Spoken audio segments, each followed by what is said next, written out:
twongeye kubasuhuza mwese ahantu muherereye abari mu gihugu cy'u Rwanda cyangwa ku yindi migabane yose. Tubahaye ikaze none mu kiganiro Ngazi yangu, mukurikira kuri Ngazi yangu TV. Uyu munsi rero twongeye gutekereza kuza kuganira namwe ku bintu bitandukanye. Ubushize twavuze tubabwira ku bijyanye n'ikintu Ngazi yangu TV ije gukora.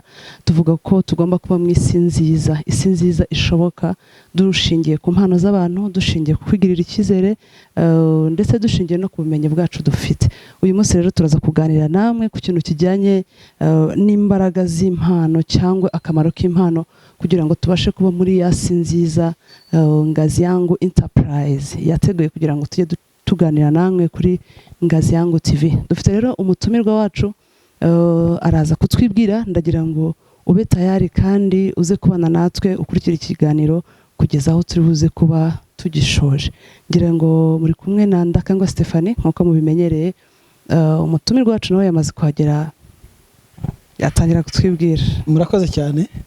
Nitwa Charles Mazeze, sibyo kabandi umuvugizi mukuru w'umuryango wa Alarme Ministries. Urakoze cyane nyakubahwa represent. Ngire ngo iyi ni Ngazi yangu TV, nibwo bwa mbere tugutumiye. Nabwo bwa mbere yumvishije. Ni igiki cyo kintu? Harimo igiswahili, harimo iki? Ngazi yangu TV ni televiziyo nyine nkuko urimo kubyumva, izajya ikora ibintu bitandukanye. Iyo tuvuze Ngazi tuba tuvuze urwego abantu bazamukiraho, urwego rwa rundi bazamukaga bagiye gusakara inzu cyangwa ndavuze je ndi umwubatsi. Bagita urwego nyine ukandagiraho kugira ngo wenda nko gusakara ahantu utabasha kugera n'amaguru asanzwe. Biragusaba kurira ingazi kugira ngo bashe cyangwa urwego mu kindi kinyarwanda kugira ngo bashe kugera ahantu utagashitse uhagaze ku muguru. Iyo sasa niyo Ngazi, niyo ikintu cyiza. Bahisemo ikintu cyiza. Ruvuga ngo Ngazi rero ni urwo rwego rufasha umuntu kuzamuka akagera ahantu atagera, akakora ikintu atakora ariko se kugira ngo njye mu kintu ncyumva maze gusobanukirwa iyo TV cyari cyo. Ngazi yangu hari n'ibindi byitwa bya Ngazi. Icyo nakwita urwego atari urwego rwuriraho. Urabona abantu cyo nakwita nkayishero mu rwego rw'akazi ari kuri inora kuri uru rwego. Byo byaba bitandukanye gute nabyo? Urwego rw'akazi n'urwego rwa Ngazi yo kuriraho birenda gusa. Kugira ngo uve ku rwego rumwe ujye ku rundi, n'ubundi umuntu aba yaraciye kuri ya Ngazi twita urwego iyo umuntu agenderaho. Urumva kuba umuntu ari ku rwego rw'akazi runaka, afite place runaka, afite izina runaka, agomba kuba yarazamutse rwa rwego. Wow, nimba byumvishe neza rero ngewe nabaye HR ahantu. No kuvuga ngo iyo dushira abayobozi mu myanya hari urwego rwa mbere, rwa kabiri, rwa gatatu, bijyanye nyine n'imishahara n'amavantage umuntu agenda abonera muri urwo rwego. Ariko nimba numvishe neza no kuvuga ngo Ngazi yangu ni hano umuntu akandagira kugira ngo ukandagira ahandi ugeraho utagera uhagaze n'ibirenge byawe. Iyo niyo Ngazi TV. Yes. Thank you so much. Niyo Ngazi TV. Urakoze cyane. Niyo ngiyo rero. Yego, niyo ngiyo rero twavuze ko dushingiye ku bintu tuzi, dushingiye ku mpano dufite, dushingiye no kwigirira icyizere. Ushobora kuzamuka Ngazi neza urwego rwawe ugatera intambwe ku yindi bikabasha kukugeza ahantu urota kugera. Wow. Uyu munsi rero turi kumwe na Charles Mazeze, turagira ngo tuganire ku akamaro k'impano kugira ngo tubashe kuba mu isi nziza, tubashe kuba mu isi itunejeje. Urabona hari igihe isi iruhije abantu bafite ibintu byinshi bibagoye, ariko kugira ngo umuntu abe mu isi nziza harimo uruhare rw'impano zacu dufite. Kuko mu irema ry'umuntu cyangwa mu iremwa ry'umuntu, Imana yaremye umuntu afite impano zitandukanye, kandi izo mpano zari zo kugira ngo zimufashe ubwe, zifashe n'abandi. Icyo kintu rero nicyo tugira ngo tuganire uyu munsi, twongere ugira icyo ubwira abantu ku mpano zabo wenda babona zisa nkaho ntacyo zibamariye, cyangwa basa nkaho batitayeho, cyangwa basa nkaho babona ko zidafite agaciro cyangwa zidakenewe. Ngayo nguko nicyo tugira ngo tuvugeho. Urakoze cyane. Urakoze cyane. Mbyikuri reka ngushimire d'abord kuri initiative yo gutangira Ngazi yangu TV ni ikintu cyiza. Ikindi nanone topic umpaye numvaho neza nabyo biramfashije. Buri ari topic iza ukumva utarimo wisangamo neza. Reka mbanze kuvuga ku mpano mu buryo buri rusange, sinyivuga nko mu gospel gusa. Iyo nko mu gospel avuga impano yumva nyine ari za mpano zanditse muri Bibiliya. Mwuka w'Imana duhesha kugira ngo tugire ibintu dukora. Ariko reka mbivuge mu buryo buri general. Burya wari ubivuze neza mu buryo karemano. Imana yaremye umuntu w'igitangaza, yamuremanye impano. Impano zari zirenkorpore muri twebwe. Zirimo ubumenyi, ubuhanga, ubuhanzi, ibintu bitandukanye cyane. Ariko ikibazo abantu bagize nyamukuru buriya hari abantu batarazivumbura. Haro Paulo yabwiye, ndagira ngo Paulo yanditse mu rwandiko nimba ari Korinto sinibuse neza ngo ndagusa Timotheo, ndagira ngo usese impano ikurimo. Buriya niko kujya kumubwira ati Samuel, hari aho udakora, hari ibintu utageraho kandi ufite ibintu byinshi bikubitsemo. So impano ntabwo ziri spirituelle gusa, impano ni nyinshi. Ni bwa buryo karya umuntu agira, navuga ngo yisangije, ashobora gukora ibintu bikanoga neza kurusha kandi akabikora nta mbaraga bimusabye. Mu gihe ngewe nagira ngo mbijyemo muri iyo mpano y'undi nge bikangora, ugasanga mfite yanjye undagiriye. Ariko nyine mu isi ya none usanga mu by'ukuri abantu kubera kutimenya tutabasha kuexploit impano yacu neza. Buriya nayo majyambere yacu nimba abantu batari babizi.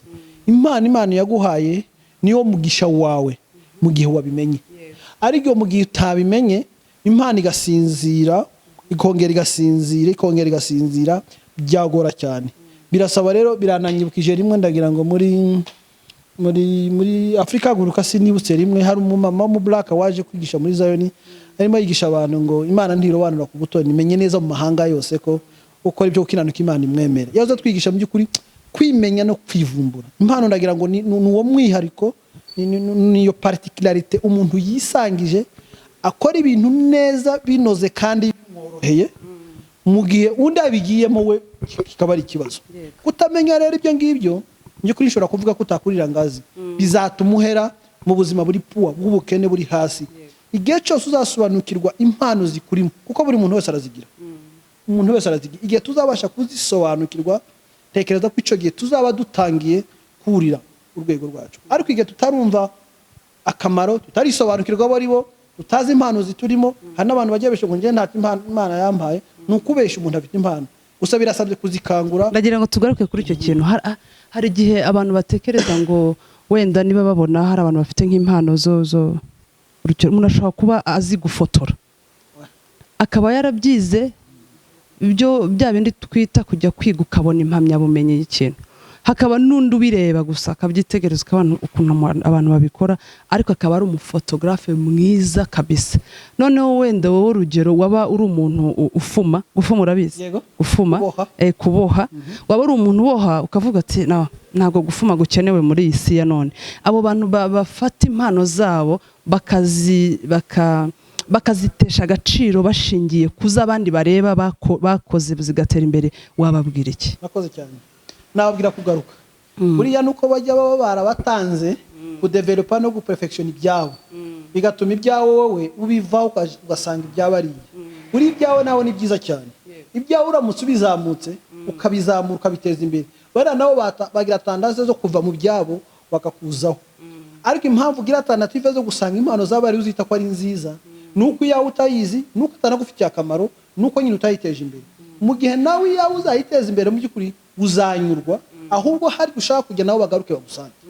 Ni gute rero mu gihe umuntu amaze gutahura impano yiwe neza, hari ukuntu Ngazi yangu dushaka kwigisha ko impano yawe ishobora kukugirira umumaro wowe, noneho ikagirira n'abandi umumaro, ndetse umumaro wawe ugasemburiza abandi zisa n'izisinziriye.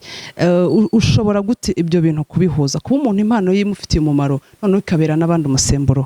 Urakoze cyane, ni byiza. Reka nene kuvuga wenda ibintu bisa n'ibigezweho none, ariko reka nse nusubiye inyuma. Icyo nemera cyo nuko impano y'umuntu ufitiye akamaro, yego, n'umuryango we yewe n'igihugu. Ariko iyo uyikoze neza, iyo perfection ukayiteza imbere, ari n'umuntu ugira impano ukajya kwiga ibijyanye n'iyo mpano yawe. Ndatangurira nk'umufootballer. Ushaka urabona abafootballer mu Rwanda ntago bateye imbere nk'abanyempano b'i Burayi. Ibyo ni ibintu byumvikana. by'ukuri impamvu y'ugeze Burayi usanga n'abandi bahanga babikoze imbere bigatera imbere kurenzaho ni ukuvuga ngo ukaba uvuye ku rwego rw'igihugu ukajya no mpuzamahanga ni ukuvuga ngo iki kugira ngo impano yawe ikugirire akamaro igire n'abandi bantu akamaro barenze wowe barenze igihugu cyawe barenze umuryango wawe tekereza ko ugomba gutera intambwe d'abord kubimenya ko impano ndayifite ni umufootballer ariko ndimo ndakina karere kandi kuri rwo karere nyine nzasarura ibingana n'ibyo ngibyo bezo ninjya ku rwego rw'igihugu Rwanda ngagera kuri top y'u Rwanda nzasarura ibingana n'iby'igihugu cy'u Rwanda ariko ninjya kuri eshelle ziri international ku rwego rwo hejuru ngatangira kuba umunyempano wabigize umwuga wararetera umunyempano wabigize umwuga nukuri cyo genza abana nararenze na Afrika impano yanjye izatangira ku impactinga isi yose shingiye kuri uko urwego nagenzamuka no kuvuga ngo byari ibyanjye ngenyine nazo nkina mu muhandi wacu ngiye muri APR n'urugero ni equipe yo mu gihugu nsigaye mpamagagwa Amavubi ariko ni ntangira gukina Real Madrid social media zose zikanjaho televiziyo mpuzamahanga zikanjaho ubwo nzaba ntanye nico nitangazi rero nzaba nakuze kugera ku rwego rwo hejuru ubwo ntangira kwepantinga isi yose nakicirebaho ibintu byoroshye none ibintu byikora watanga ubuhe butumwa cyangwa wabwira iki abantu bashobora kuba babona nk'abantu urugero nk'abakina wenda umupira w'amaguru cyangwa wenda tunagarutse no mu rwego rw'urusengero abantu benshi ashobora kubona nk'umuririmbyi akavuga ati mbega umuririmbyi ugeze ku rwego rwiza noneho hari abantu baterwa ubwoba n'ahantu undi muntu amaze kugera akumva nkaho we nta mbaraga zo kurira Ngazi ngo abigendeho bano bantu ushobora kubagira inama ye urakoze cyane ndagaruka ku kintu cya discipline abantu benshi turazirinda mbabwira discipline ni ikintu umuntu yiha kikamugomwa kikabusaba kwigomwa ibintu bimwe kugira ngo agere ku bindi bintu byiza bigatuma atajyaho yakagombye kujya kugira ngo ajye ahandi yamufitiye akamaro discipline kandi ni mu buzima bwa byose muri ibyo udafite discipline igihugu kitagira discipline bibaho urwego rwo rudagira discipline ntabwo byakunda niyo nashaka kugira inama by'ukuri umuntu wese ufite impano kubanza kuyitahura akayimenya kandi atayizi hari n'abandi bantu bazi kuvumbura impano muzabumva muri football reka ntanga urugero izo bita guteta talent no kuvuga ngo hari abahanga bazi kuvumbura impano mukabana nabigiye gitoya kubwira ati no wewe ibintu urimo by'ukuri ntabwo ari byo nyamara ugiye muri biriya hari abantu b'abahanga bazi gudetecta bakamenya ko uyu muntu ibingiba bigiyemo yajyamo yafitingamo neza icyo nicyo cyambere maje kubigira umuntu yamaze rero kwimenya kwitahura kumenya impano karemana Imana yamuhaye namusaba kugira discipline no kwihangana muri discipline ramwe ijambo ryo kwihangana no kuvuga ngo ibintu bimujyane n'impano yira ntimujyane aba afite focus aba afite intumbero kandi mu ntumbero buriya habamo yo singazi imwe ni habamo ibihanamanga harimo kugwa harimo kuraswa harimo abandi baguca intege harimo abandi batakwifuriza ibyo aragutsindwa no gutsinda ubwo n'ubuzima bwose umuntu agina ariko yo wihanganye ukaba ufite focus ahugana na discipline muri ico kintu tekereza mu byukuri ko wagira gute wagera ku ntego yawe abantu bananirwa no mu muhanda hagati kandi bino ntabwo wasarura ikigori ifo kuhinga ukanyagirwa ukanyerera ukabagara ukagenda mu kime ukagenda mu rwondo uko uri ugapuriza ugatera ibintu uko ukimira ibyonyi muzasarura iyo jani niyo Ngazi niyo nimo nyitangazi ni nayo nimo nyitagushiramo discipline izagufasha kugera ku musaruro urana kugenda kuri Ngazi gukora iyo jane ntago nyine ari ibintu byoroshe kugira ngo umuntu abashe kugira iyo discipline ese wenda nta mahame nakwita ko ashobora kuba wenda mu mpano runaka ikintu cyo gusoma wagihuza gute na discipline ndetse no kugira ngo ugende etape par etape ku rwego rwawe cyane buriya ikintu kimwe nzambona kita ni yambwira abantu ko kwizera ndi kugira sans figure kwizera inzangine no kwizera nyine no kwizera gusa ariko biriya bintu bindi by'impano byo nzambibwira abantu nuko ko umuntu aho yanyuze akarengana ajya kubwira ngo muri uru rugenzi nigeze kugera ari ndatsikira nageze ariko ko abanyuze muri urwo rugenzi mentorship buriya ni ingenzi cyane kugufasha kugira umuntu w'umugabo cyangwa umugore cyangwa umuhungu cyangwa umukobwa umujyanama wawe wo hafi ukugira inama ugukomeza mentorship byaba byiza kugira ngo ubashe no rugenzi icyo ni kimwe ikindi nari ngarutse muri discipline burya nazo ni imbaraga ubwayo umuntu yiha burya discipline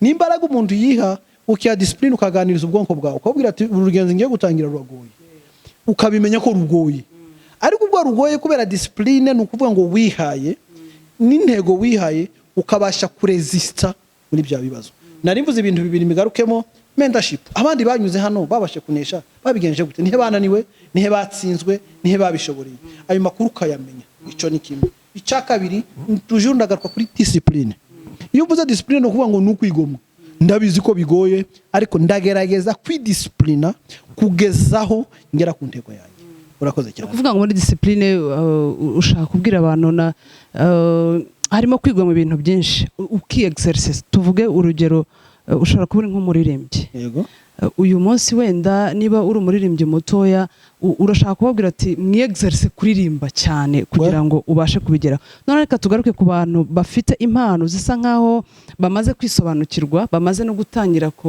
kuzibyaza umusaruro ese aba bantu bashobora kugira ikintu bafasha bari abantu bakadetectinga impano zabo zibarimo cyangwa bakazisesa bigatuma abandi bantu bimenya hari ikintu bafasha batarisobanukirwa babafasha ariko ntekereza ko mbaye realistic ukuntu nimba ari muri Afrika ndambona nimba ari mu Rwanda ibihugu ndakuze urabibona nawe ibihugu maze kujamwe muri Afrika mbona bidakunze kuba cyane ariko mu bihugu byateye imbere ntekereza ko umunyempano wageze ahantu kuri top ashaka kugira ngo ahindukire afashe abandi bantu nuko aba yaramaze kwiyubaka niko ntekereza nuko aba yaramaze kwiyubaka ku rugero rushimishije ubwo avuga ati byo nubatse urwego maze kugeraho ntabwo bizaba bikipfa kujegajega no mbona ibyini wacu ibyinshi bikijegajega ntekereza ko azatinya ko uyu muntu nawe ni muhagurutsa naje ubwanye nta mbaraga mfite n'ibyanjye nibyo biri bubwo tubure ibintu byose tubure bikomeza ariko mu byukuri yari ni ideal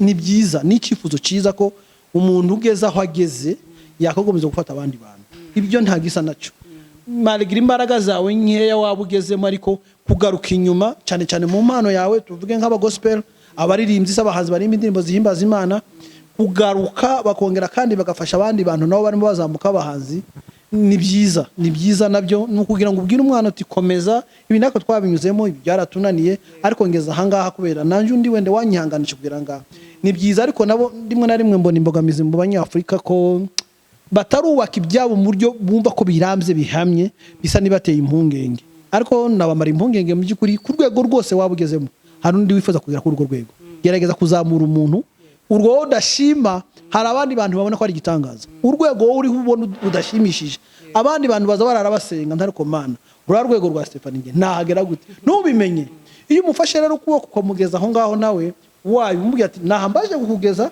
ariko nzi ko aho ngaho naho azabona aho mukura ese twita kagera ku nzozi hanyuma ikintu kijyanye no kwemerana mu mpano abantu bafite kwemerana mu mpano abantu bafite bakoresha wakivugaho iki kugira ngo kirusheho gushora abantu mu kugira impano zihamye kandi zirambye murakoze cyane ikibazo cyiza murambabara nanone si ukwibasira abantu bo mu gace k'iwacu nimvuga ko gace ndimo ndavuga no muri Afrika dutuye ubanza tutwemerana ku ijana niko njya mbireba kandi mu nzego zose nzabona mu nzego zose abantu batemerana uzogora kumva umuntu yemera undi muntu muri domaine bahuriye n'abakozi b'Imana simbije ku ruhande njya mbona batajya bemerana bamwe na bamwe ariko kutemerana ni ugutsindwa kumwe kuturanga mu gutsindwa kuko mbona abandi bantu bateye imbere hajya avuga undi muntu akamushima akavuga ibyiza yagezeho umuntu akavuga ko uyu muntu ari umuhanga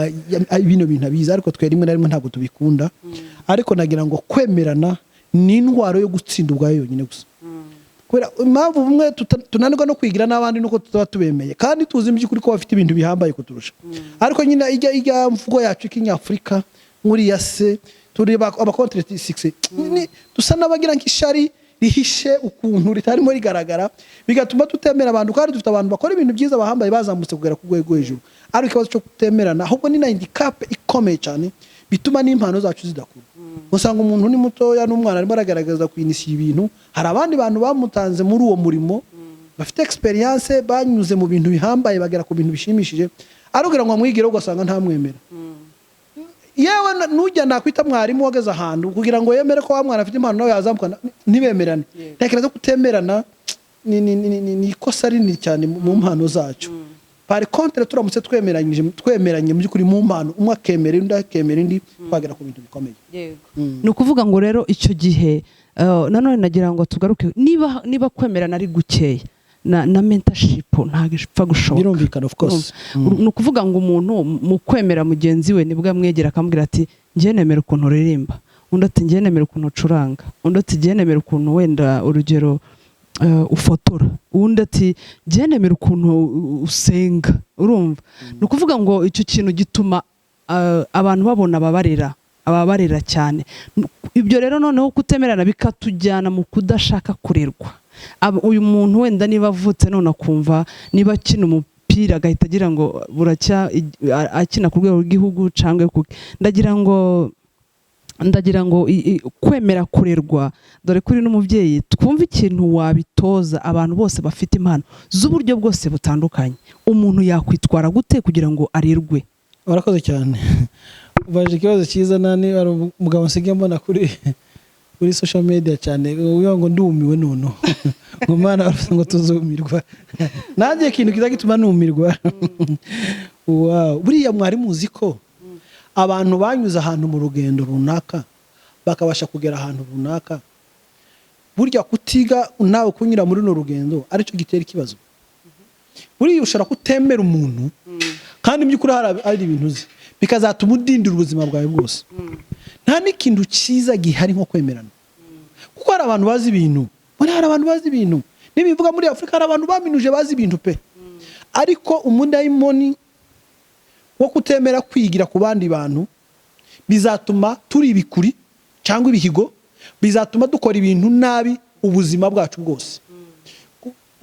Ndagira ngo sinzi imigani bihagaze baca ngo ukurikije ibyo ngomba kuba nzi ukareba n'ibyo nzi, wasanga ndi umwana mutoya ukurikije ibyo nakagombye kuba menye ku rwego rw'imyaka yanjye. Kuko kutemerana ni ikintu kibi cyane, gituma umuntu azi ngo arabizi kandi atabizi, bituma umuntu abikora ubuzima bwe bwose akora ibintu bibi bidashinga bidashimishije, uwakaza biyapresi ariko twebwe twuruhare tukabona ari bibi. Kugica biteye nta kindi nukwanga kwiga, gusa n'abandi bantu batwigisha nabo mu by'ukuri ni nk'umuco wacu, nabo ntago bazi gufata ukuboko abandi bantu ngo bazamure. Kandi muri domaine nyinshi uzasanga ari pourcentage nkeya z'abantu bakunda kwiga kandi ngo banyure, kuko impamvu ijana igoye isabye sacrifice, harimo igitambo, harimo n'imyaka myinshi, kandi twe dushaka ngo tubibe none dusarure ejo. Ikintu kiye pratiquement difficile ntibyakunda. Urashaka kubibika ibigori none ngo ejo uzagisarure, niko tuba dushaka kubikora. Ariko ngarutse kujamo navuze mbere, umuntu ushaka gusazinga kugera ku nzozi ziwe nkuko abishaka, niyemere kwiga, anihangane, agire discipline, aregwe. Abari n'abashaka kuturera namwe nimudufashe mu manuke muri domaine yawe, ako kantu uzi, ako kantu ushoboye ukigishemo. Ndo haba uruhari rwa participation kuri twembi. Wowe emera umanuke umfata ukuboko, nanjye ni nemere gufata ukuboko, nzamuke nyure muri ya mibabaro kugira ngo ngere ahantu ngomba kugera. Urakoze cyane. Urakoze cyane nyakubahwa representative wa ministries. Ngire ngo numva nshaka ko cyangwa nifuza ko duciye mu bantu benshi batandukanye wenda bafite ubunararibonye, bafite ahantu baciye, tugomba kugira ibyo tuganiraho kugira ngo wenda ibyo mwagiye muhura nabyo abarimo badukurikira be kuzahura nabyo, bazabashe kuba bemera kurerwa. Wenda niba twebwe tutarabyemeye, bazabashe kuba nanone abagomba kubarira nabo bari tayari gutanga ico gitambo kugira ngo tube mu isi nziza, isi ifite impano zirezwe. Buriya sinzi ikintu watubwira ku kubona wenda impano mu Rwanda n'ahantu havumbutse impano nyinshi zitandukanye kandi zirakura zigenda zizamuka ku rwego rwiza. Sinzi niba ibyo bintu bizigire ngo uri mu bantu ndabibona niko bira n'indora mu gisate cya gospel, ndabibona ariko bimeze. Kandi wa mugani uri murabivuga neza, reka ntangire gushimira kuri initiative n'ikiganiro cyiza kugira ngo isi yacu ibe nziza. Nushaka kugihuza ni uko umurimo bunoze, nuko dukora ibintu binoze. Igihe cyose buri sector yose twanoza umurimo, umufinance akanoza comptabilité, umulida akanoza leadership, umwubatsi akanoza ibyo yubaka ntabyubake nyuma y'iminsi ibintu ngo bibomoke buri muntu wese akanoza ikintu ciwe twaba muri paradizo twaba mu isi nzima impamvu yacu isi yacu iba mbi nuko impano zacu zitarezwe kugera kuri yaje ya maturite ngo ziduhe umusaruro mwiza isi yacu none tuyinoze ibisi nziza usanga rero dukora ibintu by'ibihanga bibi bitaryoshe kubera nyine ntitwemeye kuregwa ariko mu by'ukuri kunoza impano yawe gukora ikintu wemera uzi usobanukiwe wigiye absolument bizaguha umusaruro w'icyo kintu no kuba mu isi nziza ni no kubaho neza kwawe kandi kubaho neza kwacu buriya isi tuba tuyigize nziza isi si ibyatsi n'ibindi n'abarwanya ibidukikije bano batwika amashamba n'ibiti bakabikora neza inyamaswa ntituzice n'ibindi environment tubikoze neza nk'abanyempano nk'ababyigiye isi yacu yaba amahoro isi yacu yaba paradizo impamvu mubona defete amafuti nuko abanyempano nyine muri domaine nivuga impano byumvikane ko ari ku rwego rw'isi yose ubuzima bwose icyo umuntu abashe gukora umwubatsi umufundi umukinnyi umuririmbyi umuki akabikora neza nta kabuza umusaruro w'icyo kintu twaba mu isi nziza yes ngire ngo ni icyo mu by'ukuri twifuza kugarukaho cyane cyane ni ibintu bijyanye no kugira ngo abantu dukoreshe impano zacu neza twitwararike twemere kwiga twemere kurerwa twemere kurebera ku bandi twemere guhinga twemere kuvunika imvune zose zishobora gutuma impano zacu zitangira gutanga umusaruro ndetse zikanaba umusemburo w'izindi mpano zimwe zitari zatangira kugaragara sinzi ikintu wavuga wenda ku bintu bijyanye n'ukuntu umuntu yarera impano kugeza ku rwego impano imubera umusaruro ufatika. Urakoze cyane ndagira ngo mbabwire ko ino si yose dufite abantu bagiye mu mpano runaka kandi bazikora neza barahari uramutse ugiye muri domaine yawe yabikijijwe n'ibindi bidakijwe ibintu byose reka nje nko muri Bibiliya hari ahantu mu Baheburayo ndagira ngo havuga ngo mwibuka babayoboraga buriya byanga bikunze muri secteur y'ipastori dufite umushumba mukuru witwa Yesu uwo ngo abantu bamwigiyeho babashumba beza umushumba mukuru witwa Yesu tumwigiyeho twabashumba beza impamvu tutabashumba beza nditwa dushaka kugira irya discipline n'irya mentalite ya Yesu ngo tugire umutima wari muri deje twatwangize ku ruhande iyo ni uruhande rumwe nari nkubwire kwibuka no kwemera batuyoboraga umushumba mukuru w'itorero Yesu Kristo uko yabigenje umushumba uko yabigenjeje cyangwa dufate n'abapastori Yesu yasizeho igihe cy'intumwa cyo nita Eglise primitive yasize abantu bazima yasize intumwa nyantumwa ngo dufite intumwa za pirate nuko tazazemera gukurikira intumwa nyantumwa mu itorero rya primitive kizo Yesu yasizeho ico ni kimwe ubwo naringe muri domaine hari n'izindi igihe cyose isi ifite abantu bari muri domaine zitandukanye kandi babikoze neza ariko twebwe generation za none n'abantu ba none nitwemere nditunakunde kugera ikirenge mu cyabo ntabwo tuzagera ku nzozi zacu ntabwo bizatubera umusaruro ntabwo tuzakora ibintu byiza keretse igihe tuzemera guca muri reka ngo n'urundi rugero wenda rwa football mpunze gukurikira niba kubwira mu football barakubera ku Cristiano iyo abandi bavuye mu myitozo ubaza akora indi myitozo ye iri particulier kugira ngo agasa n'uri anavance y'imyitozo nimba turimo twitoza none tukarangiza saa 12 tukaja mu kabare abandi bakaja mu bindi uwe akaja mu nzu agafunga akaja mu myitozo birumvikana ko nitugenda mu myitozo yeje azabari na avance nitujana mu kibuga birumvikana ko azagaragaza ibintu twe tutakoze bungu rero umukinyi ushaka ko football mpuzamahanga nafata iyo nzira azagera ku bintu bikomeye nundi nari ngubwiye ko muri domaine nyinshi zishoboka dufite abantu bakoze urugenzi bagera ku mpano bagera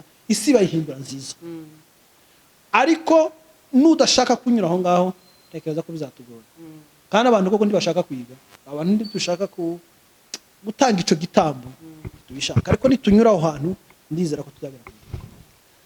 Yes, ndagushimiye cyane Charles Mazeze ku mwanya wawe watwemereye ngo tubane nawe kuri Ngazi yangu TV.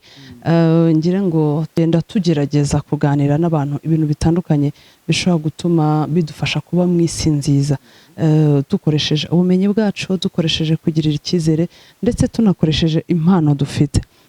Ngire ngo mu magambo make wenda twapfundikiraho nuko buri muntu kugira ngo impano impano dufite zidufashe cyangwa zidushore cyangwa zituyobore mu kuba mu isi nziza nuko twemera kwiga ko twemera korerwa gushigikira mu kintu kimwe nta navuze biranagoye biragoye ubinotinge cyane bisa nane cyangwa n'ipfundo ry'ikiganiro biranagoye gutera imbere unyuze ukubiri n'impano yawe biragoye cyane gutera imbere kuzagera ku nzozi zawe unyuze ukubiri n'impano yawe icya kabiri biranagoye gutera imbere biragoye cyane gutera imbere igihe cyose utisobanukiwe ngo umenye potentialite n'impano zikurimo ngo uhere ku cyo ushoboye aricyo uteza imbere ibyo ni ibintu bibiri bigoye icyanyuma rero nsoza nuko kugira ngo dutere imbere birasaba kwimenya ubu iyo uvuze kwimenya mbavuze impano yawe tugakorera muri iyo mpano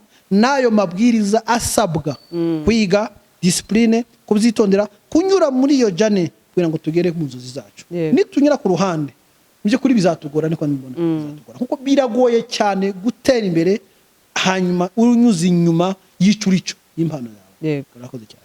Yes, murakoze cyane kuduha umwanya no kutuganiriza kuri Ngazi Yangu TV. Ngire ngo abadukurikiye ndumva ko hari icyo bizagenda bitumarira uko tugenda tuganira, buri muntu azajya atoramo akari ngombwa yumva kari bumugirire umumaro, bityo turushaho kujya mu isi nziza. Ariko dusoza turagukangurira kwigirira icyizere mu mpano yawe ufite, ugatangira kuyireberera no kwigira ku bandi, ugasoma, ukemera kurirwa, ukemera kugira discipline, ukagira ibintu bimwe na bimwe ugenda ureka bikakuvaho, noneho ugakurikiza icyerekezo cyawe ndetse n'inzozi zawe. Murakoze cyane kubana natwe, tuzongera ubutaha. Bye bye.